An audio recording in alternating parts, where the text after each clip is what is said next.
You will hear a number of different recordings, and you will have to answer questions on what you hear.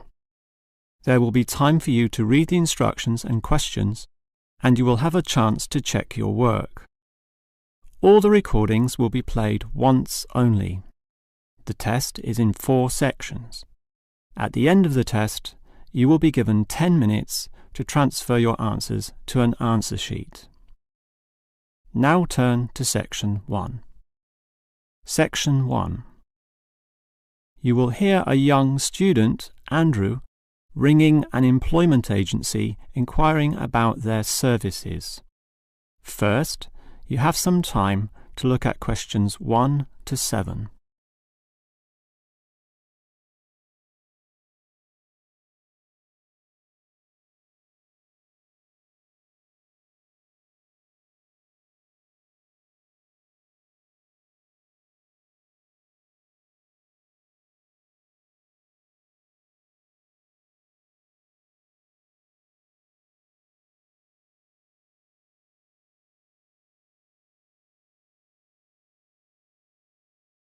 You will see that there is an example that has been done for you. On this occasion only, the conversation relating to this will be played first. Hello, is this the AAA employment agency? Yes. Hi, I rang before. My name's Andrew Peterson. I rang you earlier and gave you my personal details.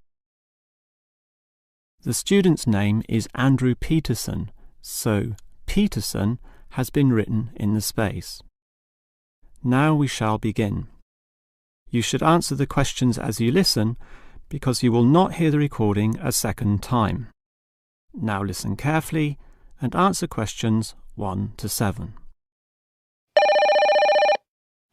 Hello, is this the AAA employment agency? Yes. Hi, I rang before. My name's Andrew Peterson. I rang you earlier and gave you my personal details. If you remember, I'm that student looking for work during the summer holidays. Oh, sure. Actually, I have your file right here. But we still need to add some further information. Yeah, that's what they told me, and that's why I'm ringing. What do you need to know? Well, we have to know your main level of education. It's a degree, I suppose. Yes, but I'm still doing it in engineering. It's quite interesting. Some of my friends are studying computing, though, so I'm interested in that also. Well, I'll just write in your main degree subject, engineering. We usually have a demand in computing, though. Have you worked with computers before? No, I just do some programming for fun at the university, but I almost got a job as a computer designer once. Actually, the only job I've ever had was as a car salesman, believe it or not. Well, at least you've had experience dealing with customers.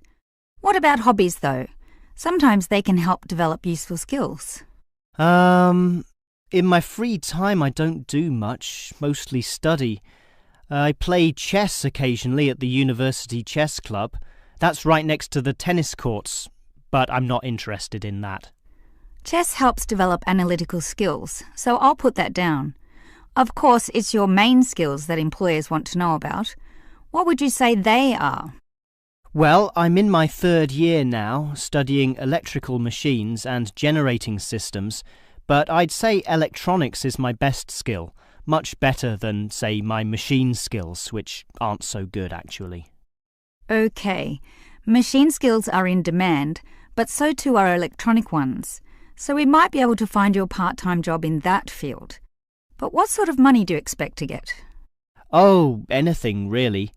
I'd want the standard payment, let's say. What's normal? 1,000 a month? 1,500? I'll just put $1,200, okay? That's fine by me. When can you start? Say, within 2 days? Easily.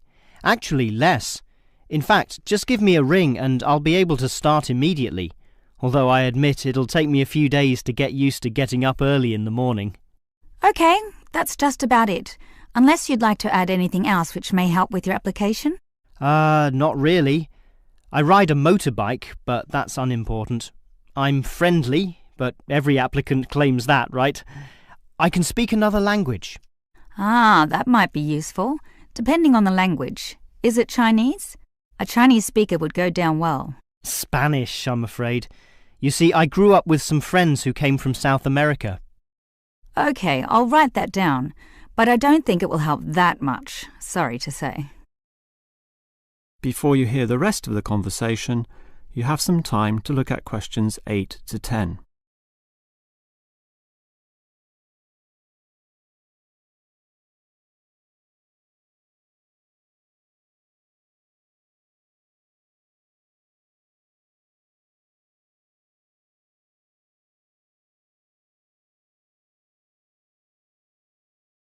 Now listen and answer questions 8 to 10. Well, thanks for your help, and hopefully I'll get a job soon. But can I just ask one more question? Sure. What basically are employers looking for when they interview someone? Many things. Being hardworking, diligent, and focused on your job is good. But surprisingly, it often means you can't see the bigger picture or provide suggestions which help the company move forward. That requires thinking for yourself, outside the box, as they say, and being free of the standard ways of approaching tasks. Employers certainly value that. I guess experience must help, though. It depends. If it involved a routine job, one which didn't exercise your mind, it might not mean that much at all. But since companies are basically composed of people, it is important to be able to get along with others. There's no point in hiring someone whom the other employees don't like, right? That just causes problems. In fact, I would say that being friendly and approachable ranks far more highly than your academic qualifications. OK, and that's all assessed at the interview, right? Yes, and your qualifications, experience, and approach to the job, such as whether you can do different things, work overtime, or do long hours, is needed. But those latter qualities are pretty much standard. What may be more important is based on the fact that things inevitably go wrong. Mistakes are made and someone's got to fix them in a way that creates the least disturbance. People with demonstrated abilities to do this are certainly regarded highly. I see. That's very interesting. That is the end of section 1. You now have half a minute to check your answers.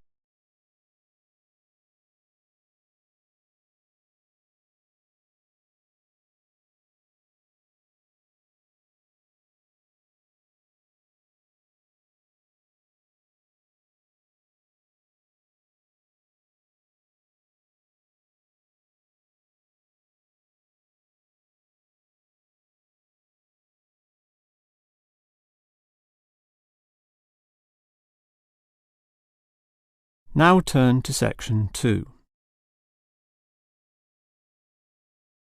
Section 2. You will hear the manager of the fitness centre giving information about the centre to some new customers. First, you have some time to look at questions 11 to 15.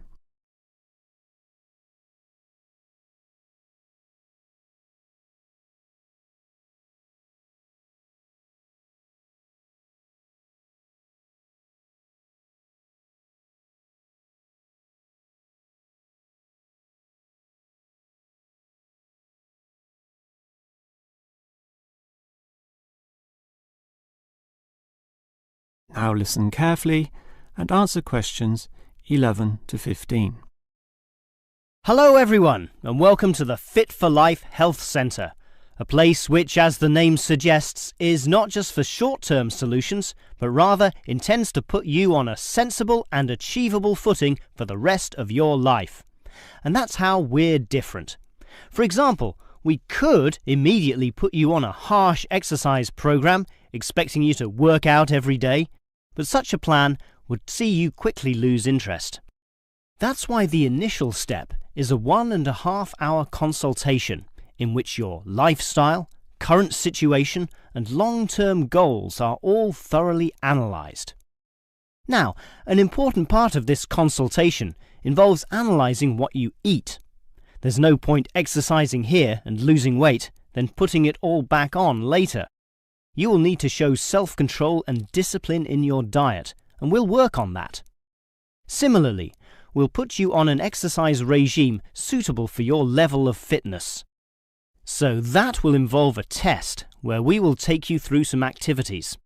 Then measure your heart rate and blood pressure to determine how fit you are. This will be monitored during every subsequent consultation, along with your exercise schedule, and that occurs monthly and not half-yearly, as with many other centres. As to our actual exercise machines and programs, you will have to decide whether it is muscle mass, stamina, or general fitness that you want to develop. Think about which of these three you want to target, and we'll design a specific program for you. But remember, bulging muscles aren't necessarily suitable for everyone. Sometimes it's better to think in terms of two simple concepts: muscle definition and stamina, or, if you are female, being fit and healthy, in both mind and body. Before you hear the rest of the talk, you have some time to look at questions 16 to 20.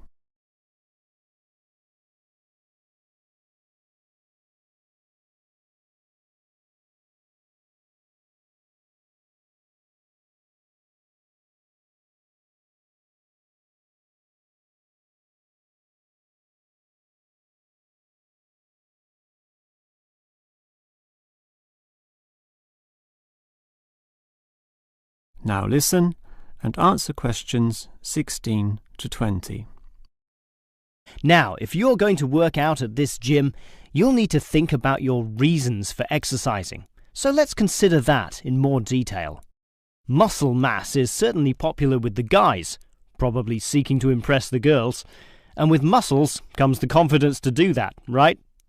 Well, for that, you'll need our high-stress weight units, where pumping iron is all the rage. Moving on to other benefits, one of the main ones is beating the tension of life, right? And the longer the exercise is, the greater the rewards in this respect. Thus, playing squash can certainly help, and so can swimming. But what's much better, as every jogger will tell you, is their activity. So we have ample jogging machines and they're always popular. They can provide good fitness too, as can the yoga classes. However, again, let's not forget playing squash, which I would say is the optimum way to improve your general well-being. Such an active, energetic game, plus the competitive element, drives you forward into high levels of health and fitness. These, of course, are the ultimate purposes of being here, but remember, the centre is full of like-minded people, all of whom are interesting to meet and valuable sources of information. The yoga classes have a pre- and post-meeting session, so you'll certainly meet others there, although they'll all be yoga enthusiasts, which limits the range somewhat.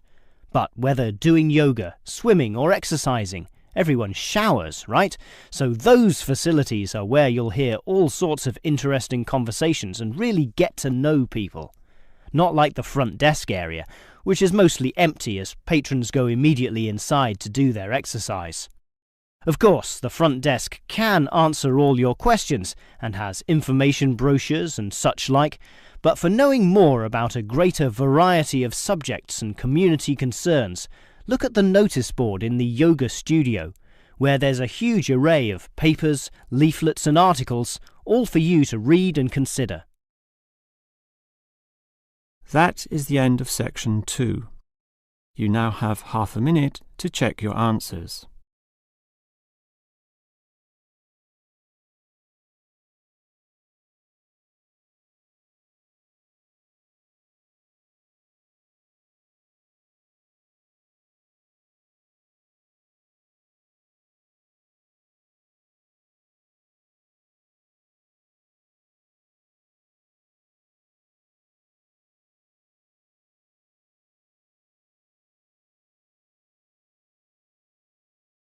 Now turn to section 3.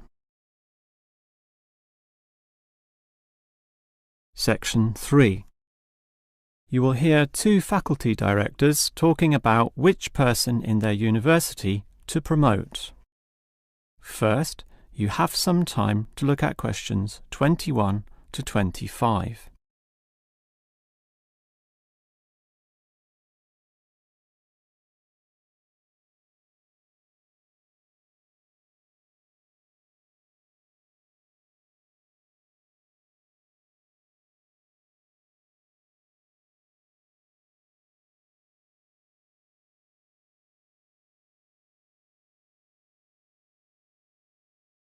Now listen carefully and answer questions 21 to 25. OK, we've got to decide who to promote to leading education officer. Someone from the arts faculty, I suppose. Well, it can be from any faculty, since the position requires more general skills. Handling personnel, settling disputes and motivating them to focus on the task. It was the last position which involved computer knowledge, not this one. Surely computer knowledge would help. So too would knowledge in the arts. Sure, it would help, but the key criterion is being able to direct the staff appropriately. So it doesn't matter then from which faculty we select our candidates? Not really, but I've already looked at those from computing and rejected them all. Why? They're all too new, lacking in sufficient experience, whereas these ones from the business faculty are long-timers, so we'll take someone from there. I suppose you're right. The arts faculty doesn't present much in the way of suitable candidates either. But we'll still have to train the person, teach the ropes, as they say, and he or she will have to expect to do overtime as needed. Of course, it can get so busy that if we were open on the weekend, they'd have to work then as well. Just as well we're a Monday to Friday university, right? Right. But are you sure these people will actually want the job? The salary isn't such an improvement on their current ones. I know, but there are benefits. You get overtime rates, a nice place to put your car, as well as additional petrol money if you drive for company purposes, which they'll probably be required to do. But those benefits are quite limited, especially given all the work and responsibility involved. People often don't like that. They prefer the creative freedom of less senior teaching positions. Yeah, I know. But these candidates should realise that if they do this job well, there'll be more promotions down the line. You know how everyone likes having their own office, right? Sure. Well, that would come after a few years, if they're prepared to work hard and grow with the university. Yes, that should attract these people. Before you hear the rest of the conversation, you have some time to look at questions 26 to 30.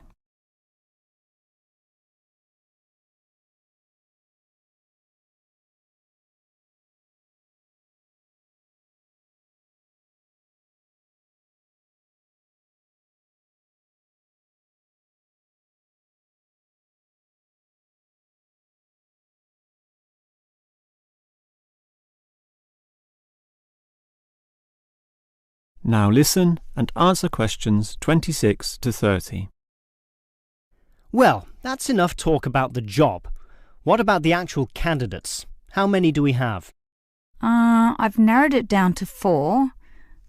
Just using their first names, that's Stephen, Abdul, Lek and Oscar. As you said, there's quite a bit of experience between them, about 34 years in all. What's the exact breakdown of figures? Abdul and Stephen both have 7 years. Lek has 1 more, and Oscar is the most experienced at 12. But who's the most qualified? Stephen and Abdul have an MBA. Oh, sorry, Abdul's got something called a MBP, some foreign thing which translates as Master of Business Practice. I'm not sure what that is, but does he do the job well? Very well, apparently. Better than Lek and Oscar, who hold a degree and some certificates respectively. But we have to think about any drawbacks. You know, possible issues with any of them. I asked the respective deans for feedback, and I found out that Stephen, the younger one, drinks a bit. So he has a problem with alcohol? No, he never drinks to excess, but at the bar he's often expressed his intention of moving on, of teaching abroad. Ah, he's not stable. Not stable at all, apparently. We'll never know for how long he'll hold the job. We need stable personnel, and people without family problems or sick relatives like the last guy we promoted. What about Abdul, then? Will he do? He might do, except his English language ability is limited. It's functional, but a bit broken, and meaning is sometimes lost. That's not the problem with the next candidate, Lek, who has good language ability, but this job involves handling people, and his dean says Lek's attitude is bad. In what way? His manners are okay, and he's interested in his job, but he believes there should always be adequate leisure in life. He definitely won't work overtime and complains a lot already about his job. But this last candidate, Oscar, is probably not the right one either. Why not? Not another problem with language. His first language isn't English, but he speaks it well enough. He's stable with a good attitude, but his age is the problem. Age is not a problem. That would be ageism, and I don't believe in that. But with his age comes health problems as well, and serious ones at that. Oh, that might be an issue then. That is the end of section 3. You now have half a minute to check your answers.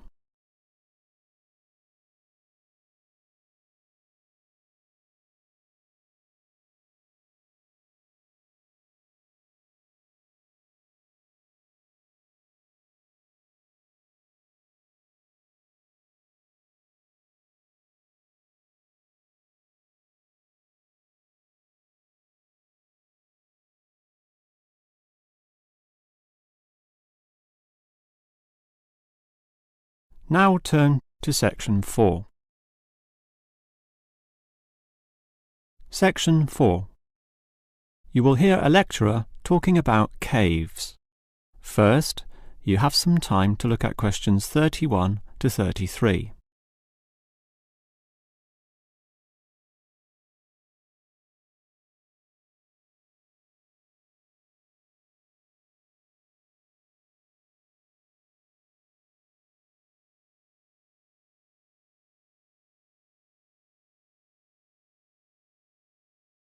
Now listen carefully and answer questions 31 to 33.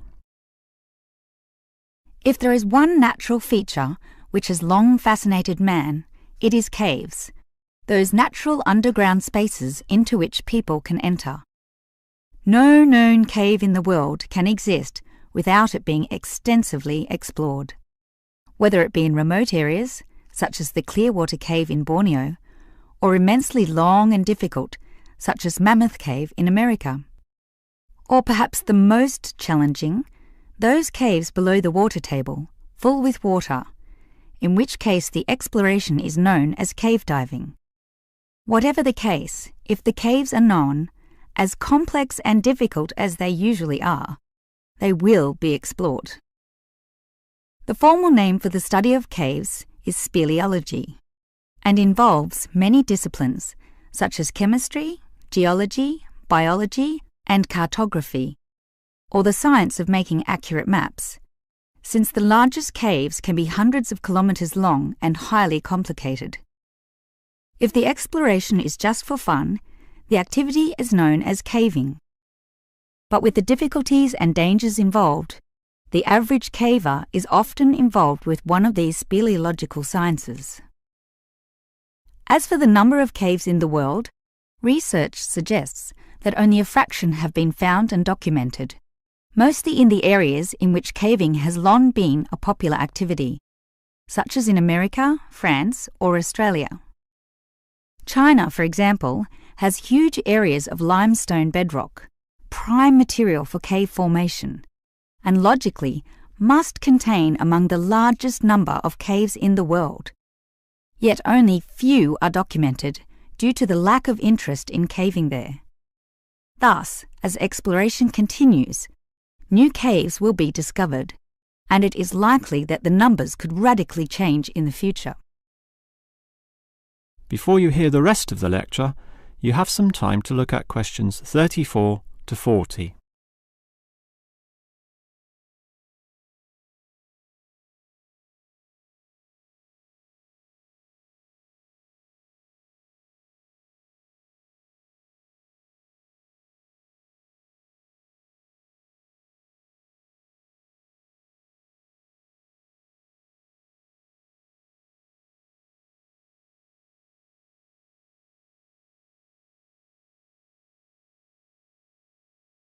Now listen and answer questions 34 to 40.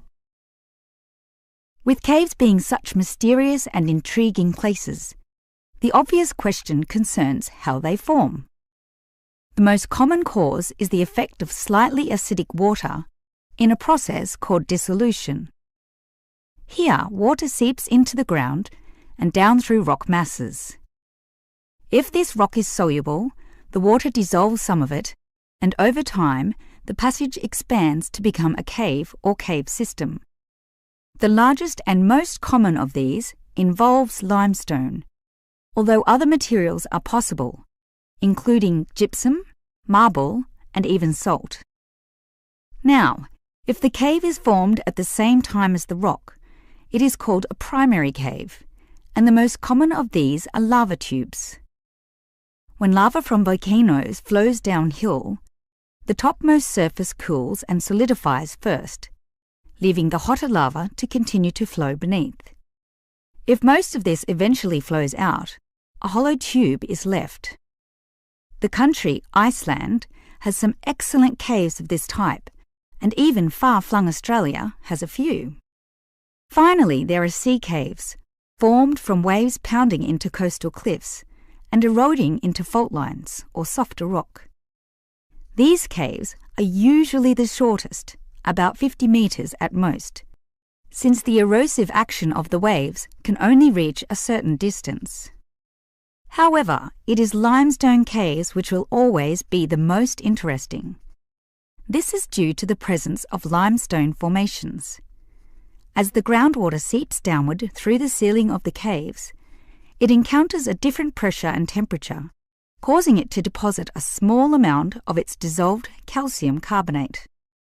Over time, through the action of millions of drops, this deposition process results in ever-growing masses, known as stalactites, if hanging from the ceiling, or stalagmites, if growing from the floor. Alternatively, the water may flow over a large surface of rock, forming flowstone, and with other sorts of processes, can result in beautiful milky white formations of astonishing complexity. One of the best examples of this, as well as of what surprising discoveries may yet await, is the Lechu Gila Cave in New Mexico.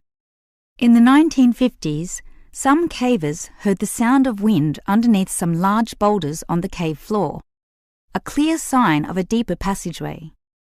It took until 1984 for a group of cavers to gain permission to start digging, and 2 years later, in 1986, they broke through into a walkable passageway, unlocking one of the longest cave systems in the world, the deepest in America, and some of the most beautiful formations ever found.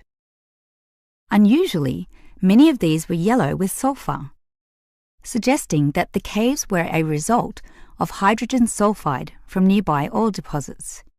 This was forced through fracture lines, combining with existing groundwater to form sulfuric acid, dissolving the limestone from the bottom up instead of the normal top-down seepage, which characterizes most limestone cave formations. That is the end of section 4. You now have half a minute to check your answers.